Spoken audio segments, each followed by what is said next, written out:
Hello, Klaus here, and welcome back to yet another video here at the channel.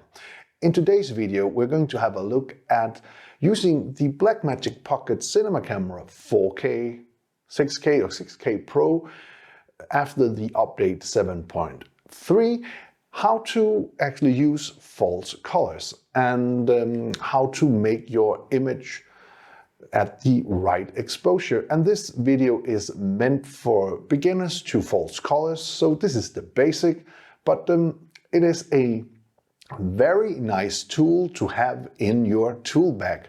So without further ado, let's get right to the video.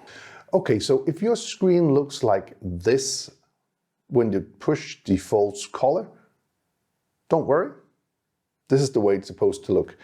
I know it looks like something out of a Predator movie, but this is just the way the false color works.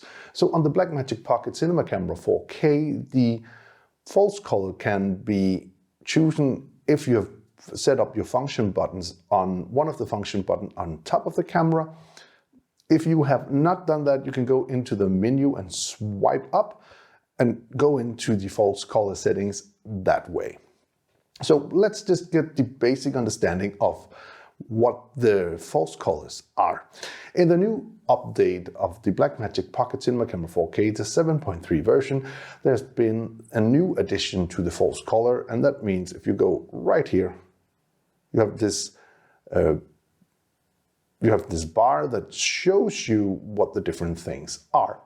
But I'll just run through them anyways. If you go into the purple, that's where you are going to clip out the blacks in your shot. If you go to the blue, you're going to the near blue, and you know, the green is like the middle gray.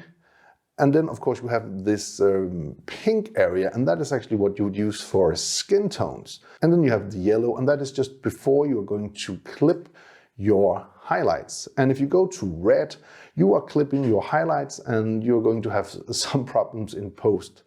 So let's just take a look at this shot here. I'm controlling my camera from the app actually, so I'm just going out of this mode here. So the way you can control your exposure is either by using the iris, you can use the shutter angle or shutter speed, and of course you can also use the ISO.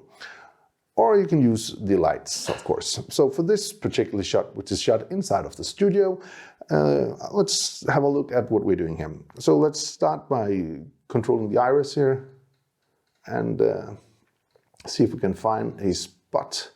So if we go all the way up here, we are totally overexposed, and this is not good. This is not what we want.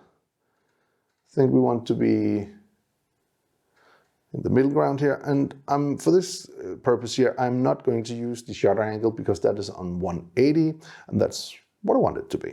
So we're going to use the ISO, so we might bump up the ISO a little bit, take down the iris, and now we're getting this pinkish in the skin tones, and that's what we want. We can also control the lights, of course, and I'm doing this with the remote to see if we can dial it down or up. So as this image looks now, my skin should be, at least from this side here, should be well exposed, and that is because I have my light right here, and I don't really have a light here, so that's why, of course, I'm not in this pinkish area.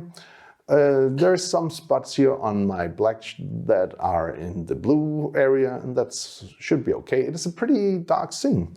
However, if we turn off the light, you can see I'm very blue in the head, and it's not that you can't make a shot like this, but it's not correct exposed. Okay, I'm just going to turn on my light again. Okay, so this is the basic of false colors. False colors will help you to get the right exposure for your shot. Can be controlled with the iris, the shutter angle or shutter speed, or using the ISO settings. And that's basically it. I do hope you found this little video useful. If you did, please hit that subscribe button, give the video a like, share it with your friends if you think it would help them out. And if you want to be notified every time there's a new video on this channel, please hit that bell icon down in the corner. Until next time, keep filming, keep learning, and keep sharing.